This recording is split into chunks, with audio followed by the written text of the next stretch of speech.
In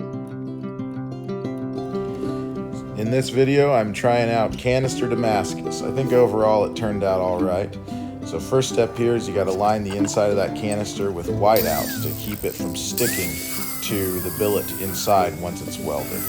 Next up, I'm using 5160 spring steel from Trampoline Springs. I'm putting that there in the canister, and then we're filling in the spaces with 1084 powder steel.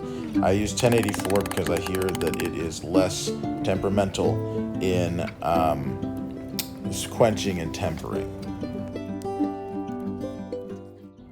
Alright, I've got it welded up. Ugly as usual, but we'll see how it goes when I put it in the forge. Next step is to heat it really hot and then pound it as usual. I missed some steps in my recording, but now I'm working on cutting open the canister and peeling it off. So you use a combo of angle grinder and chisel.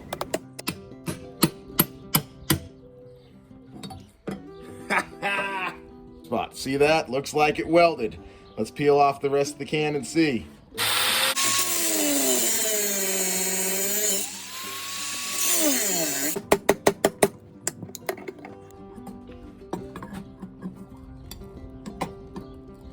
Yeah, that's welded. Might not be perfect, but it's pretty good. We can work with it, I think.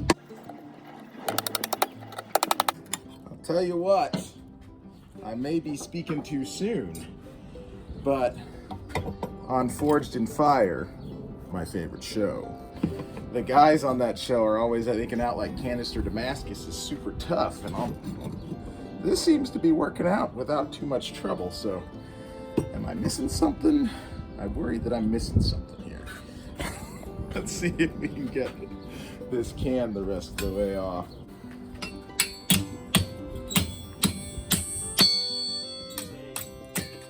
Look at that.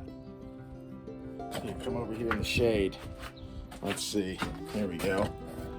All right, there is my Canister Damascus billet. You can see I don't think it's welded perfectly, but we'll heat it up again, we'll flux it and smack it, and we'll see what we can do. So far so good. Here's a photo of the empty can after I pulled out the billet, and now we're working on drawing it out, which I must say ended up being harder than I expected it to be. Like, I don't know if I'll be able to do actual like layered Damascus without some kind of power tools, because this was a lot of work to get this drawn down. You can see I'm using a different hammer than usual. That's a 5-pound sledge, whereas my normal blacksmith hammer is 2.5 pounds. I was trying to use that to draw this steel out a little more, but you can see it's moving a little bit, but eventually I determined that I didn't want to draw out this entire piece. And so this is a video of me cutting it in half with my angle grinder. My old Harbor Freight angle grinder actually burned out on this, and I ended up having to buy a new one, but I got it far enough that I was able to chisel it in half the rest of the way.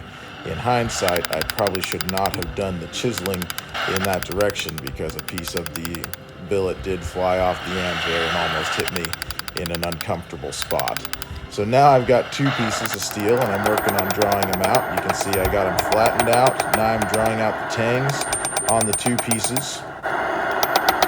I determined that these, because I ended up with pretty small pieces of steel, I determined that these would have to be hidden tang or through tang knives.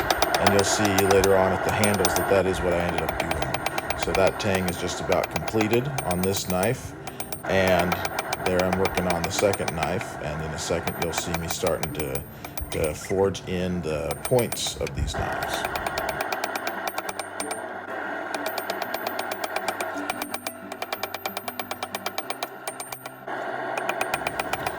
This steel ended up being difficult enough to move that I ended up using my grinder to do some of the finer shaping on these blade profiles, and also used a file to file in some nice clean shoulders. But here I am cleaning up that blade profile on the grinder.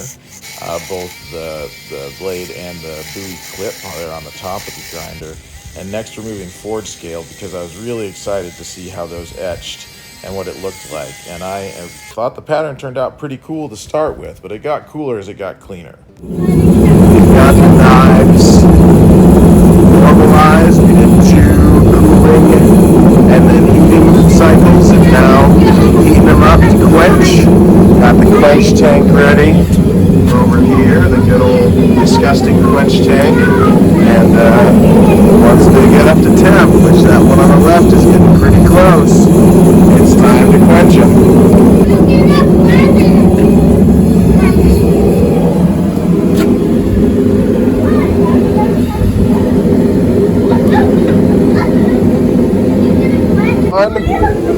Into the tempering oven.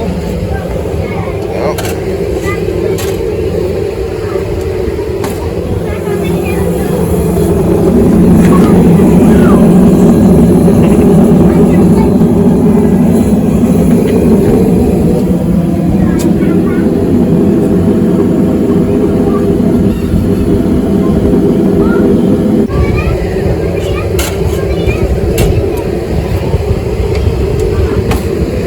And here are the quenched blades. You can actually kind of see the pattern even through that oil. But once they cooled, I started, and were tempered, I started hand sanding the bevels and then grinding the flats. And now new for this video, a nice buffing wheel that I bought for my angle grinder to make them nice and shiny. Now for the handles, I used on one of them a piece of aluminum from the bottom of a frying pan for the guard. I determined afterwards that I should not have done that. Aluminum kind of sucks to work with, but I did end up using it. And then for the pommel on that knife, I actually used a piece of a ball hitch for a trailer.